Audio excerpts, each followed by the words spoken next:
मेरा नाम सोनू है। मुझे गांव के घर से काफी दूर की बड़ी सिटी में नई नौकरी मिली थी।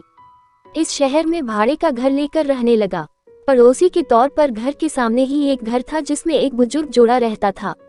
दोनों बिल्कुल अकेले थे, मतलब ना कोई बेटा, ना बेटी, ना नाती, ना पोते, यानी कि संयुक्त परिवार नहीं था।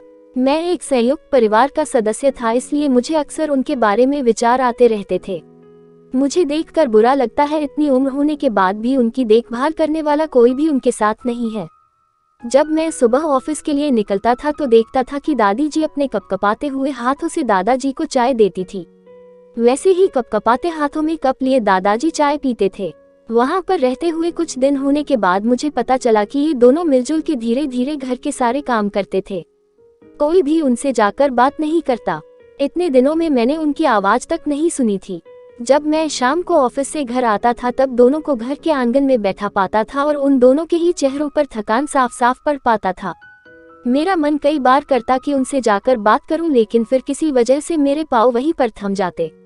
मैं जब जब उन्हें देखता था मुझे मेरे दादा दादी की बहुत याद आती और मैं घर पर फोन लगाकर उनसे बात कर लिया करता। एक संडे जब मुझे ऑफिस में छुट्टी थी तो मैंने देखा दादी जी काम कर रही थी, लेकिन उन्हें रोज की अपेक्षा आज काम करने में कुछ ज्यादा ही तकलीफ हो रही थी।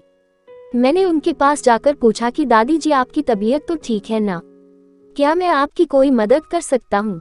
उन्होंने प्रतिक्रिया नहीं दी। मैंने दोबारा उनसे पूछा, बताइए दादी जी, मैं क्या करूँ आपके लिए?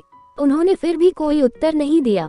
मुझे काफी आश्चर्य हुआ। कुछ मिनटों बाद दादाजी वहां आए और वह भी कुछ नहीं बोले। मैंने ही बात को आगे बढ़ाते हुए कहा, मुझे लगता है कि दादी जी की तबीयत खराब है, इसलिए मैं यहाँ आया हूँ।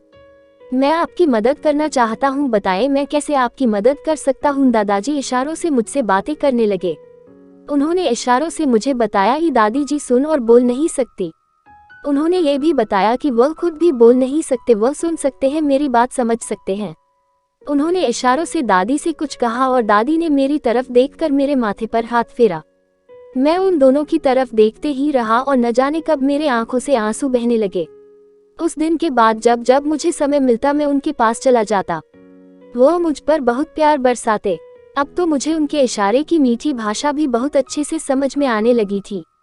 एक दिन मैंने दादाजी से पूछा कि वह अकेले क्यों रहते हैं, क्या उन्हें कोई औलाद नहीं है? दादाजी ने दादी को इशारे से समझाया कि मैंने उनसे क्या पूछा। फिर दोनों मेरा हाथ पकड़कर मुझे आंगन में ले आए और अपने आंखों के आंसू पोंछे और उंगली का इशारा करते हुए एक साइकिल मुझे दिखाई। साइकिल को देखकर मैं समझ गया कि उनके परिवार वाले उन्हें छोड़कर कहीं जा चुके हैं और अब उनके हिस्से में केवल यादें ही बची है। उन्हें रोता हुआ देखकर मैं भावुक हो गया और मैंने दोनों को गले से लगा लिया। उन्होंने मेरे ऊपर अपने सीने में सालों से बंद प्यार के बादलों से प्यार की इतनी बारिश कर दी कि मैं पूरी तरह उसमें भीग गया।